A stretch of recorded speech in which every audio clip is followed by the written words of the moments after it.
Olá, juntos mais uma vez para o nosso estudo em grupo, Obreiros da Vida Eterna, e hoje teremos o capítulo 14.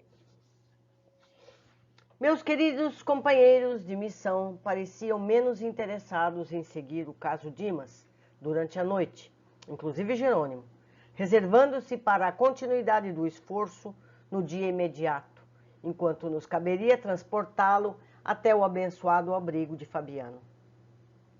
Não se verificava o mesmo quanto a mim. Desembaraçando-me dos laços físicos, noutro tempo, não conseguiria efetuar observações educativas para o meu acervo de conhecimentos. O choque sensorial, no transe, para a minha personalidade, ainda desatenta ante as questões do espírito eterno. Impedira-me a análise minuciosa do assunto. Ou seja, ele não pôde perceber nada quando ele mesmo morreu, porque ele não tinha condições disso. Agora, porém, a oportunidade poderia ser fazer mais luz na minha alma, quando a posição dos recém-desencarnados antes da inumação do envoltório grosseiro. Expondo ao assistente o meu propósito de aprender, recebi dele a mais ampla permissão. Poderia visitar a residência de Dimas à vontade, lá permanecendo durante as horas que desejasse. A aquiescência de Jerônimo enchia-me de prazer, não só pela ocasião de enriquecer-me na esfera prática, mas também porque o fato em si era bastante expressivo. Pela primeira vez, um companheiro de trabalho com autoridade suficiente concordava com o meu desejo de humílimo operário. O consentimento, portanto, representava preciosa conquista. Constituía a liberdade instrutiva, com a responsabilidade da minha consciência e a confiança de meus superiores hierárquicos. Deixando a casa transitória em plena noite, vi-me em breve no ambiente doméstico, onde o amigo se desfizera dos elos da matéria mais espessa. Entrei. A casa enchia-se de amigos e simpatizantes encarnados e desencarnados. Não se articulavam quaisquer serviços de defesa. Notei que havia trânsito livre pelos grupos de variadas procedências.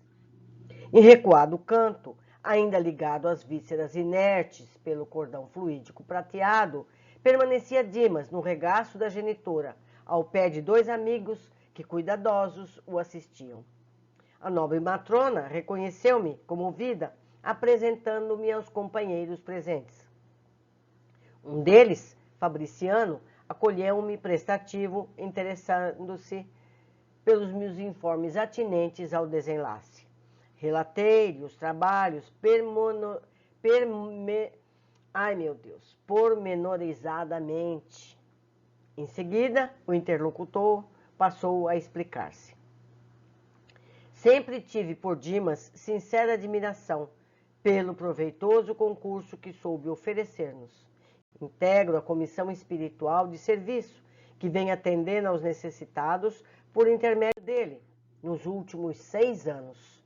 Foi sempre assíduo nas obrigações, bom companheiro, leal irmão. Surpreso com as referências, indaguei. Há, desse modo, comissões de colaboração permanente para os médiuns em geral? Não me reporto à generalidade, redarguiu o interlocutor, porque a mediunidade é título de serviço, como qualquer outro. E há pessoas que pugnam pela obtenção de títulos, mas designam as obrigações de que lhes correspondem. Gostariam, por certo, do intercâmbio com o nosso plano, mas não cogitam de finalidades e responsabilidades. Em vista disso, não se estabelecem conjuntos de cooperação para os médiuns em geral, mas apenas para aqueles que estejam dispostos ao trabalho ativo. Há muitos aprendizes que não ultrapassam a fronteira da tentativa, da observação. Desejariam o caminho bem planeado, exigindo a conveniência exclusiva dos espíritos genuinamente bondosos.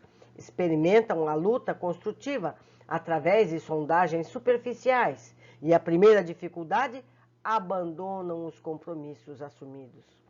A aquisição da fortaleza moral não prescindem das provas arriscadas e angustiosas. Entretanto, em face das exigências naturais do aprendizado, dizem-se feridos na dignidade pessoal. Não suportam a aproximação de infelizes encarnados ou desencarnados, estacionando a menor picada de dor. Para semelhantes experimentadores, seria extremamente difícil a formação de equipes suficientes, representativas de nosso plano. Não se sabe quando estão dispostos a servir. Se recebem faculdades intuitivas, pedem a incorporação. Se contam com a vidência, querem a possibilidade de exteriorizar fluidos vitais para os fenômenos de materialização. Nunca estão satisfeitos, né? A humanidade é desse jeito. Escutei as observações sensatas do novo amigo e, registrando-lhe a nobreza da alma, passei a considerações íntimas em torno da tarefa que nos levara até ali. Porque se formara expedição destinada a socorro de servidor que dispunha de amigos de tamanha competência moral? Fabriciano demonstrava conhecimentos elevados e condição superior. O obsequioso amigo, porém, evidenciando extrema acuidade perceptiva, antes que eu fizesse qualquer pergunta inoportuna, acrescentou: não obstante nossa amizade ao médium, não nos foi possível acompanhar-lhe o trânsito. Temos delegação de trabalho, mas no assunto entrou em jogo a autoridade de superiores nossos, que resolveram proporcionar-lhe repouso, o que não nos seria possível prodigalizar-lhe, caso viesse diretamente para a nossa companhia. A palestra conduzia-se a interessantes ângulos do problema da morte. Seduzido pelas considerações, interroguei sobre o que já sabia, mais ou menos, a fim de poder penetrar particularidades mais significantes.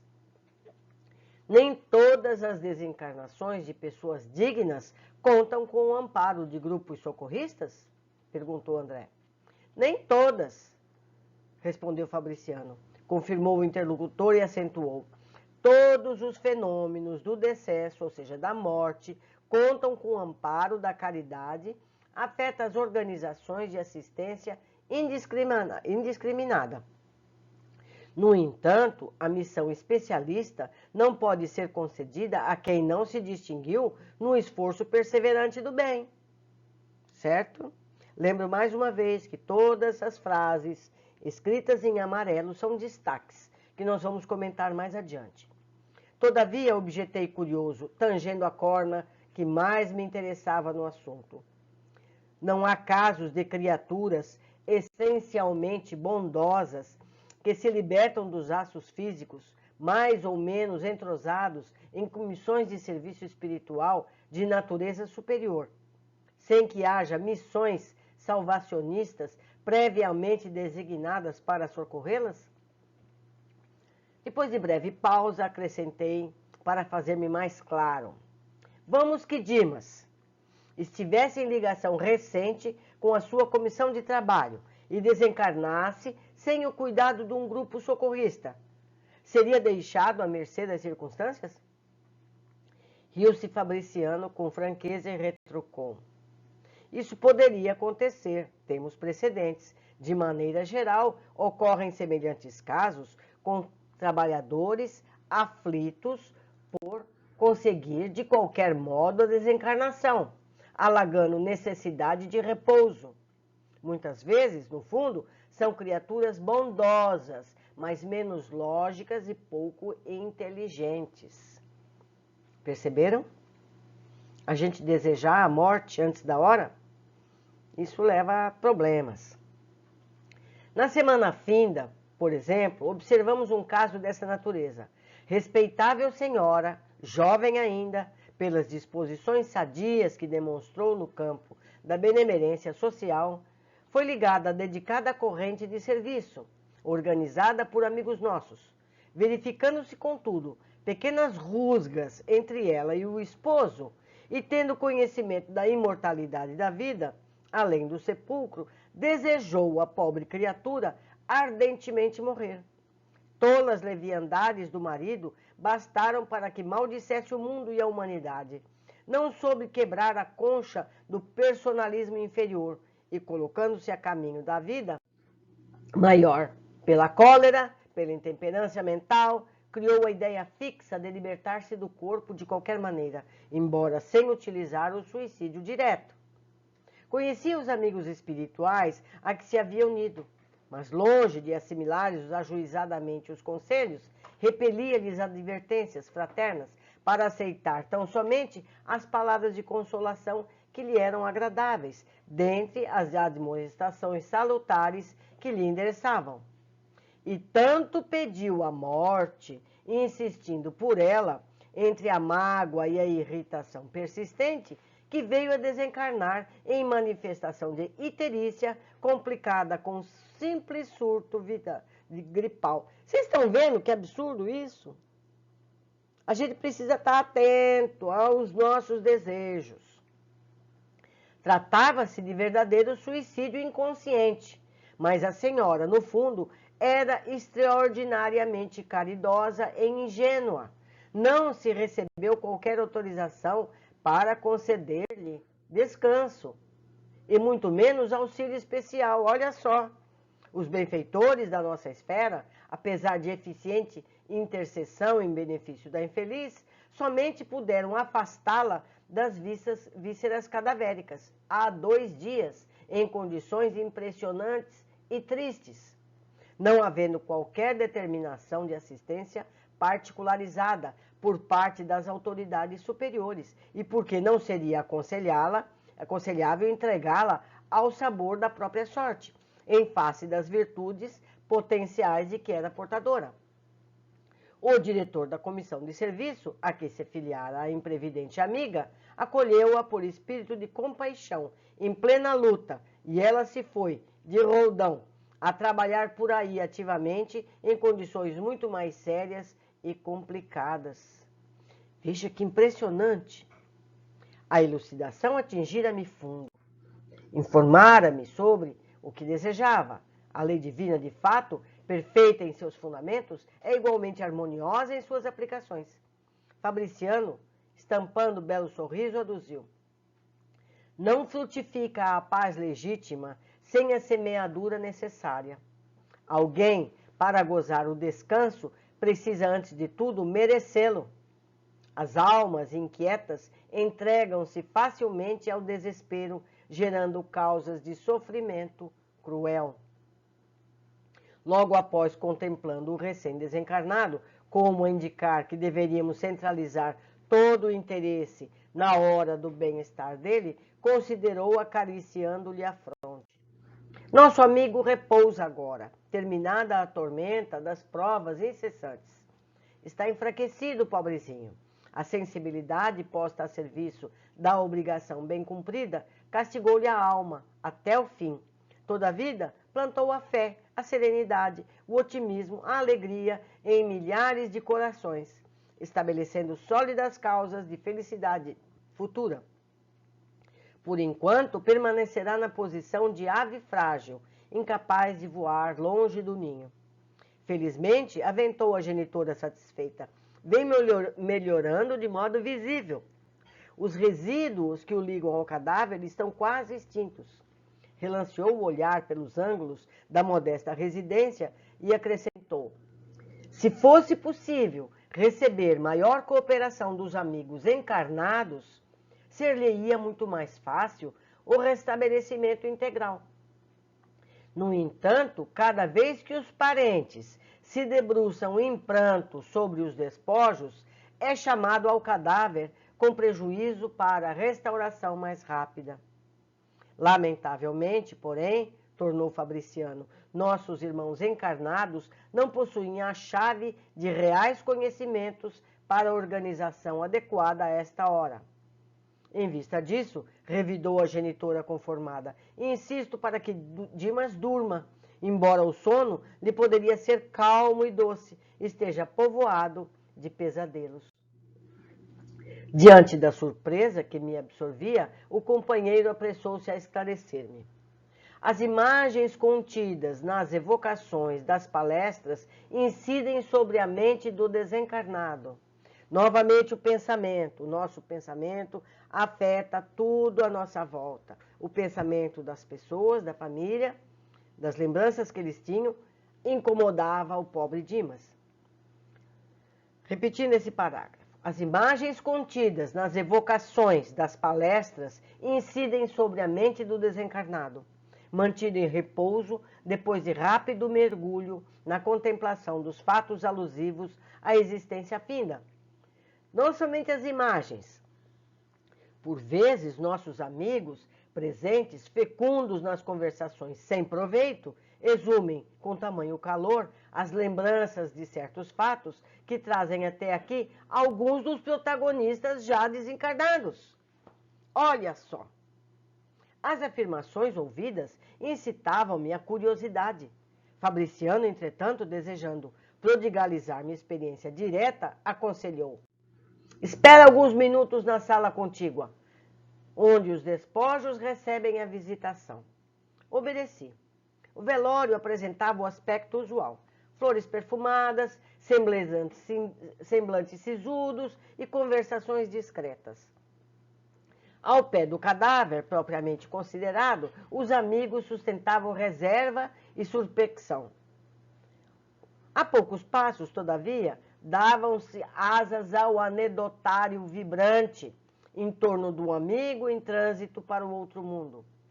Pequenas e grandes ocorrências da vida do morto eram lembradas com graça e vivacidade. Acerquei-me da roda compacta em que se falava a respeito dele. Certo rapaz dirigiu-se ao cavalheiro muito idoso, perguntando: coronel, recebeu a conta? Por enquanto não, responde o velhote, interpelado, preparando o fumo de rolo para o cigarro à moda antiga. Mas não me preocupo pela demora. Dimas foi sempre bom camarada e os filhos não olvidarão o compromisso paterno. Questão de tempo. Interessado em ressaltar as qualidades distintas do falecido e revelando suas boas disposições de historiador municipal, prosseguiu. Dimas era um homem interessante e excepcional. Sempre lhe invejei a serenidade. Em matéria de prudência, raras pessoas conheci semelhantes a ele. É verdade que nunca me dei a estudos espiritistas, mas confesso que, ao lhe observar a maneira de proceder, sempre desejei conhecer a doutrina que lhe formava o caráter. Até aí tudo bem, embora a invocação dos débitos do morto, o credor apenas pronunciava palavras de estímulo e paz. Todavia, no estado atual da educação humana, é muito difícil alimentar, por mais de 5 minutos, conversação digna e cristalina, numa assembleia superior a 3 criaturas encarnadas. O comentarista modificou o diapasão da voz, olhou em direção ao cadáver e observou em tom confidencial. Poucos homens foram de boca segura como esse. Conheci Dimas faz muitos anos e estou certo de que foi testemunha ocular de pavoroso crime que nunca se desvendou para os juízes da terra. Após ligeira pausa, acendeu o cigarro e perguntou, reaguçando a curiosidade dos ouvintes. Nunca souberam? Os presentes mostraram silenciosa negativa. Vai para mais de 30 anos, continuou o narrador. Dimas residia ao lado de nobre família, que guardava consigo valiosos patrimônios da coletividade relativamente à orientação pública. Desse agrupamento doméstico, superiormente conceituado na apreciação geral, emanavam ordens e benefícios dos mais elevada expressão para o bem-estar de todos, ou seja, do governo da cidade. Como não ignoram, há 3 decênios, há 30 anos, a vida no interior ainda conservava expressiva herança do Brasil imperial. A economia, centralizada, mantinha a casa grande, simbólica, onde se traçavam roteiros para o serviço popular. Situado na vizinhança de residência feudal como essa, nosso amigo levava a existência humilde de trabalhador, organizando o futuro de homem de bem. O cavalheiro, insciente dos problemas do espírito, enunciou nomes, relacionou datas e lembrou-lhe brejeiramente certos pormenores, prosseguindo com maliciosa jocosidade, que o André não colocou esses detalhes aqui. Certa noite, pela madrugada, conhecido chefe político saía do palacete residencial pelos fundos, acompanhado de uma senhora que aparentava excessiva despreocupação consigo mesma, ao despedir-se com intempestiva manifestação de afeto. Terminado o estranho adeus e vendo-se sozinho, o Dom Juan deu alguns passos para a retirada, espiou cauteloso em torno e ia continuar a marcha, quando reparou que alguém lhe observava a intimidade com a esposa de respeitável amigo. Era modestíssimo operário, que talvez estivesse ali por força de circunstâncias inapreciáveis. O político alcançou-o de um salto. Homem de complexão robusta e paixões violentas, aproximou-se do espectador inesperado e interpelou-o brutalmente, ao que o mísero respondeu humildemente: doutor, não estou espreitando, juro-lhe. Pois morrerá de qualquer modo, adiantou o atlético agressor, em voz sumida de cólera. Agarrou-o pelo paletó e acentuou de dentes cerrados: vermes que perturbam devem morrer. Não me mate, doutor, não me mate, rogou o infeliz. Tenho mulher e filhos, saberei respeitá-lo. Não valeu a vítima dobrar-se de joelhos na súplica, porque o homem terrível, cego de fúria, tomou a arma e desfechou-lhe certeiro tiro no coração, afastando-se précipite, rapidamente. Dimas, tendo observado os fatos a curta distância, gritou fazendo-se ouvir pelo assassino, que o reconheceu pelas exclamações. Em seguida, correu no sentido de amparar o ferido, que, entretanto, nem chegou a gemer. Tendo se aproximado do assassinado, quando outras pessoas, em roupas brancas, ocorriam igualmente à pressa para verificar o ocorrido, manteve-se o cavaleiro de qualquer atitude suspeitosa. No entanto, chamado a esclarecimento pelas autoridades, ele, que tudo sabia, nada revelou. Protegeu o morto nos funerais, dispensou-lhe extremos cuidados, extensivos à família. Portou-se como um cristão fiel, esquivando-se, contudo, ao fornecimento de quaisquer indícios para que o criminoso fosse capturado, alegando desconhecer qualquer minúcia dos fatos que deram motivo ao acontecimento. E o caso policial foi encerrado na suposição de latrocínio. A única testemunha, que era ele, considerava preferível o silêncio ao escândalo que traria enormes dissidências domésticas e sociais. O narrador fixava os despojos e acentuava: boca segura, não conheci homem mais discreto. Certo ouvinte indagou o brejeiro: mas, coronel, como veio a saber das particularidades se Dimas não chegou a denunciar? O interpelado fez um gesto de franca satisfação e acrescentou: vantagem da boca, amizade com os sacerdotes, meu velho amigo, o padre F., que Deus o guarde, contou-me o fato, sumamente impressionado. Ouviu o assassino em confissão antes da morte dele e obteve todos os pormenores da obscura ocorrência. O homicida, cuidadoso na exposição das faltas, não se esqueceu de nomear Dimas ao vigário como exclusiva testemunha do pecado mortal cometido.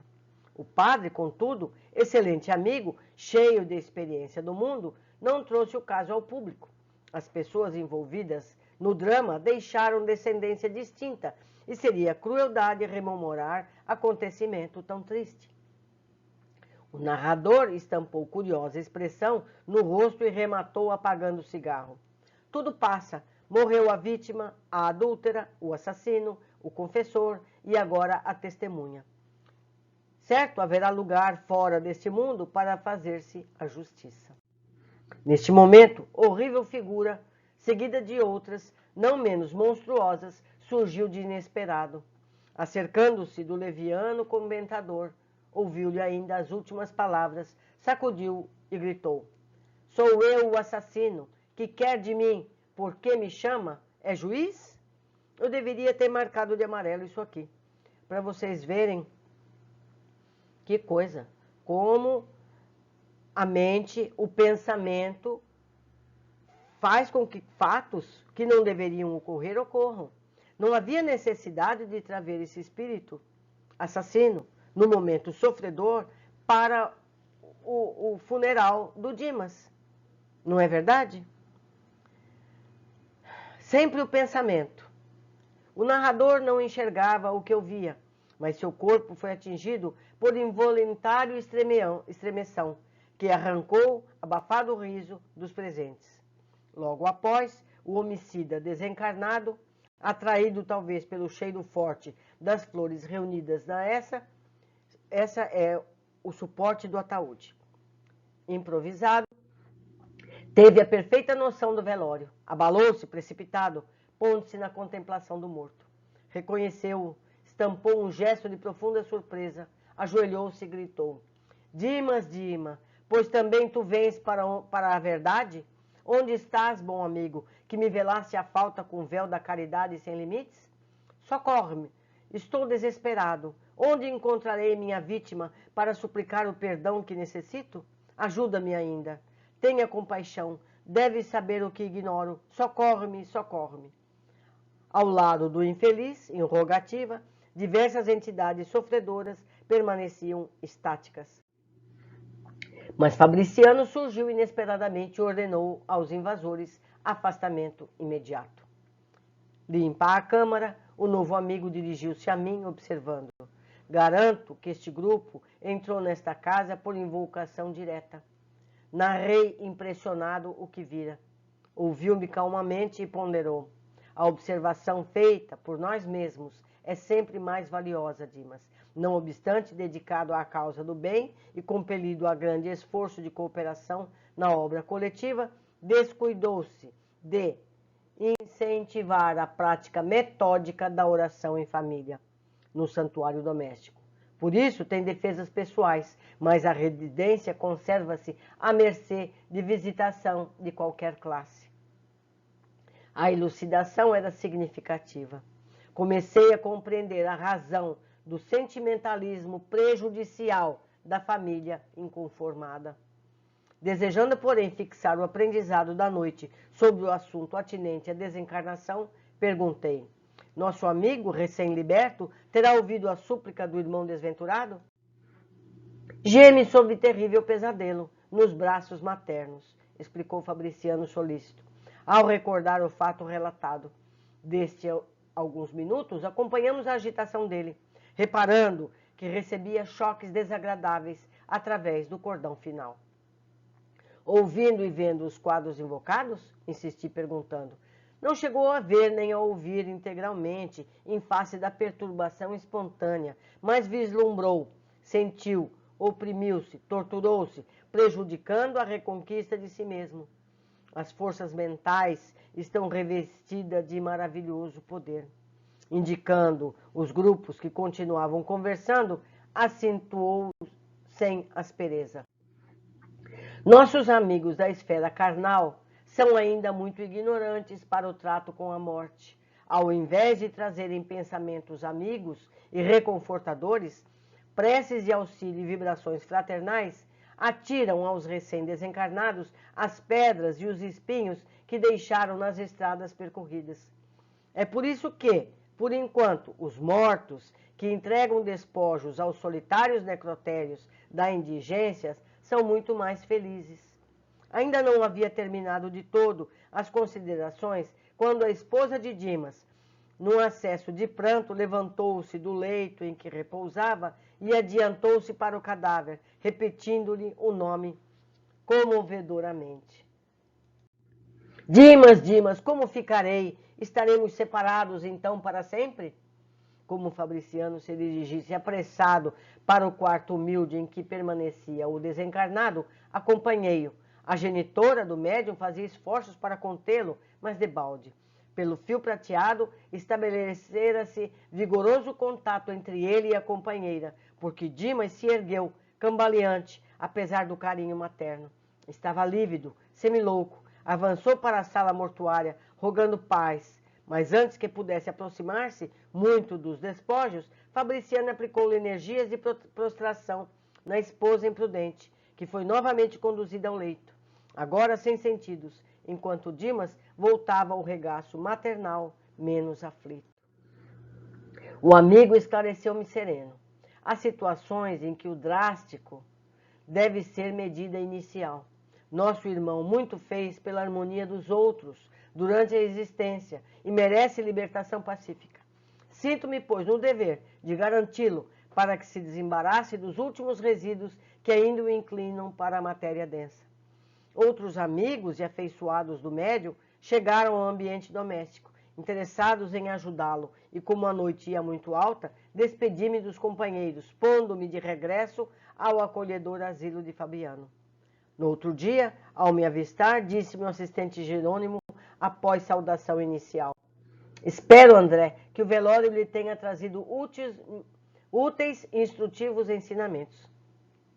Sim, o estimado assistente falava com muita propriedade e razão. Eu aprendera muito durante a noite. Aprendera que as câmaras mortuárias não devem ser pontos de referência à vida social, mas recintos consagrados à oração e ao silêncio. Então, meus amigos, quando tivermos um familiar querido falecido, vamos preservar a calma no ambiente. Não é importante que a sala esteja cheia, ao contrário, quanto menos pessoas estiverem presentes, melhor, mais paz estaremos oferecendo.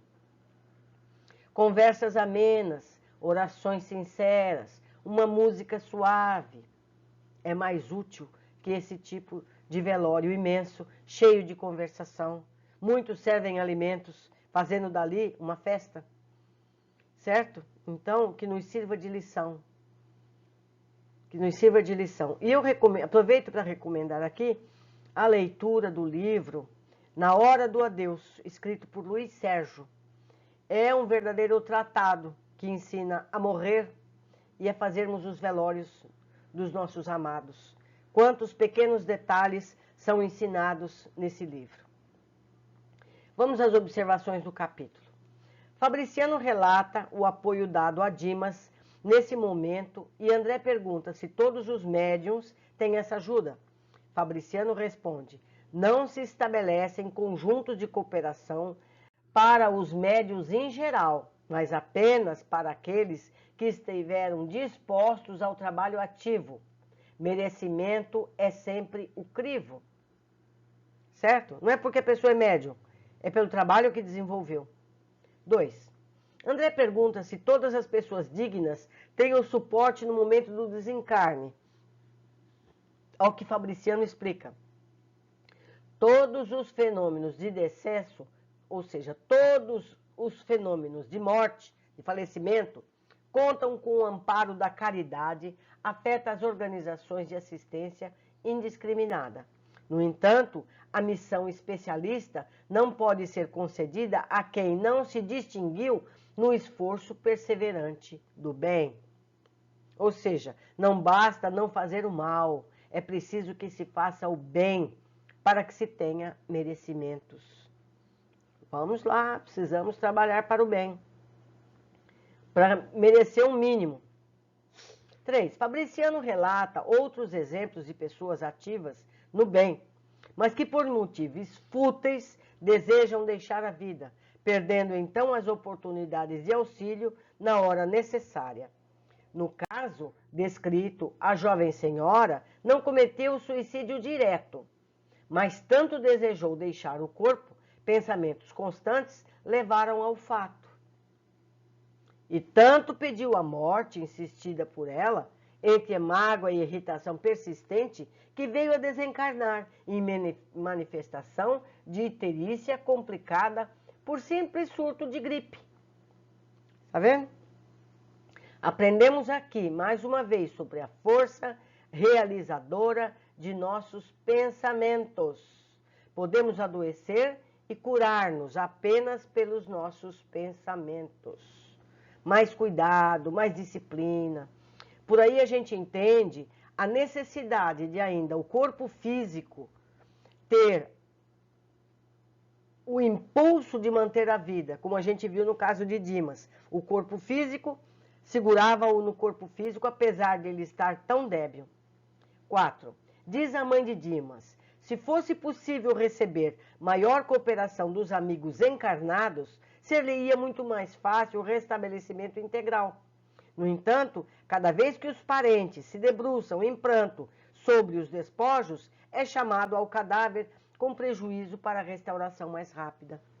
Então, meus amigos, o excesso de emoção, o egoísmo de manter a pessoa ali, as lamúrias excessivas prejudicam a pessoa que nós amamos tanto. Vamos ter mais disciplina. Eu sei que não é fácil, e mais uma vez eu digo, vamos nos preparar para essas oportunidades. O que eu relatei? Mais uma vez somos lembrados da necessidade do despreendimento, do egoísmo dos que amamos para o bem deles. Nós que sabemos que a morte é apenas uma passagem para o plano etéreo, libertação do peso do corpo físico, precisamos nos esforçar para aceitar com serenidade esse momento, para o conforto de quem amamos.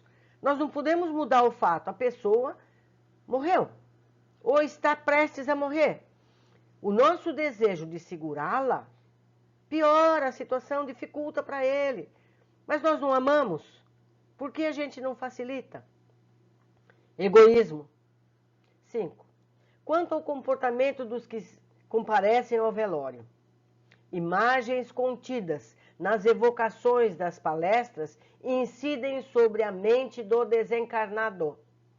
Nossos amigos presentes, fecundos nas conversações sem proveito, exumem com tamanho calor a lembrança de certos fatos que trazem até aqui alguns dos protagonistas já desencarnados. Vemos a responsabilidade que se deve ter nesses momentos. Nós vimos o caso narrado. Que tipo de espírito foi atraído para dentro da sala? Não é verdade? Então, a pessoa o parente que ama o seu falecido, deveria fazer ronda na sala do velório. Chamar a atenção ou reprimir certas conversas. Tirar a atenção de certos comentários. Mudar o rumo da prosa, como se diz, em favor daquele que amamos. André relata, aprendera que as câmaras mortuárias não devem ser ponto de referência à vida social, mas recintos consagrados à oração e ao silêncio. Certo? Não é lugar de festa, não é lugar para ficar conversando, é lugar de recolhimento. Melhor seria se ninguém fosse, como diz que são mais felizes, aqueles indigentes que vão direto para o necrotério e ficam lá sozinhos. É mais tranquilo para esse que morre. Então vamos nós cuidar, se houvermos oportunidade desses momentos, que seja pacífico e tranquilo para nosso amado que está partindo. Um grande abraço a todos vocês. Espero no nosso próximo estudo em breve. Abraços.